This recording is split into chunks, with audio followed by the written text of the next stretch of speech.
Welcome to District Pulse, the Georgetown Real Estate Alumni Association's recurring highlight of DC's most exciting projects and developments. I'm Elizabeth Klipp, and I'll be discussing what's happening in real estate right now in the capital city. Let's begin with one of the most talked about development sites of the past few years, the old FBI headquarters. In 2012, Reuters declared this structure the ugliest building in the world. The J. Edgar Hoover Building was designed during the mid-1960s, using a monolithic, brutalist structure to provide both the impression of strength and actual security. As the structure nears the 40th anniversary of its dedication in 1975, it has been declared functionally obsolete. Deferred maintenance and structural inefficiency have been cited as primary reasons that the FBI formally announced that it would be considering proposals for a new campus in a new location. About a year later, the FBI has narrowed its search to 3 suburban sites for its new 2.1 million square foot campus. But here's the exciting news.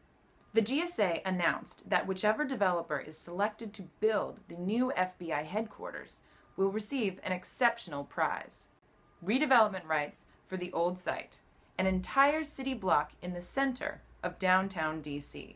Now, in 2013, 3 Georgetown students, myself included, took a stab at redevelopment of this site as part of the MIT case competition. We envisioned an integrated, complete community on DC's iconic boulevard: grocery-anchored retail, signature office space, a luxury hotel, and micro-apartments for young professionals who want to be in the center of it all. At 1.8 million square feet, our proposed development was on the smaller side. Needless to say, whichever developer gains actual redevelopment rights will have a nearly unparalleled opportunity to shape this city in a big way. Now, if you're thinking of throwing the hat in the ring, think again. The GSA is only considering developers with 1.5 million square feet of development experience in the past 5 years, 15 years of experience, and $1 billion in available funds. Even development bigwigs like Lerner, Related, Boston Properties, JBG, Hines, Elcor, and Lincoln are scrambling to team up to ensure that they meet these requirements. The finalists will be announced in May, and will be one step closer to knowing which developer will be putting their stamp on our city like never before. Switching gears, let's talk about some big changes that we'll be seeing at DC's most famous address, 1600 Pennsylvania Avenue. No, not that 1600 Pennsylvania Avenue. This one. 1600 Pennsylvania Avenue Southeast is located on the edge of Capitol Hill, near the banks of the Anacostia River. During the 80s and 90s, the parcel was an unbranded used car lot known for rampant issues with drugs, crime, and homelessness. The neighborhood has been gentrifying for years now, spearheaded by several large developments, such as grocery-anchored Jenkins Row. The developer at 1600 Penn Ave Southeast is Novo Development Corp. Novo's headquarters are located on Capitol Hill, just around the corner from the subject property. Although Novo has been in the business for about 12 years, this is definitely one of their most impressive ground-up developments. The building will have 77 residential units and some millennial-friendly amenities, all complemented by stunning river views.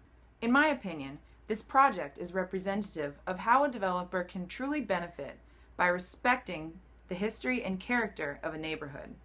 This is the rendering provided in the 2008 Pennsylvania Avenue Southeast Corridor Development Plan. The community wanted to see traditional materials and architecture used as a gateway into historic Capitol Hill. By listening to their neighbors and respecting the fabric of the community, Novo was able to shave months off their entitlement's timeline projection. They are completing construction now and plan to deliver in early 2015. The final project we're covering this month draws an interesting literary parallel. You all remember Mr. Darcy, the handsome but aloof love interest of Elizabeth Bennet, in Jane Austen's beloved novel, Pride and Prejudice. At first, Elizabeth finds Mr. Darcy off-putting. With his wealth and grand lifestyle, she fears he is unconcerned with her provincial community. In the modern day, the Darcy is an 88-unit, ultra-luxury condominium development in the heart of Bethesda. It's situated just steps from Bethesda Row, the neighborhood's highly successful retail-oriented, walkable downtown core. Now, just as Elizabeth Bennet was fascinated by Mr. Darcy's grand lifestyle, so the Bethesda community is intrigued by the Darcy's groundbreaking price points. Consider 7-year vintage condos in equally strong locations at buildings like the Lionsgate or the Adagio, which are currently selling at around $580 per square foot. But what can you expect to pay for a shiny new residence at the Darcy? Well, depending on how strong your negotiation skills are, units are starting at around $840 per square foot. The penthouses will cost you at least $1,000 per square foot. But just like Austen's male protagonist, there's more to the Darcy than just luxury and grandeur. There's also true real estate chivalry. You see, development rights for the Darcy condo project and its sister apartment building, the Flats, were awarded with the promise of helping Bethesda to address its increasingly dire lack of public parking. As the site was previously used for surface parking, the Bethesda community was drawn to the development team of P.N. Hoffman and Stonebridge Terrace because they promised to incorporate a sizable public parking garage into their development scope. That was back in 2005 and 2006.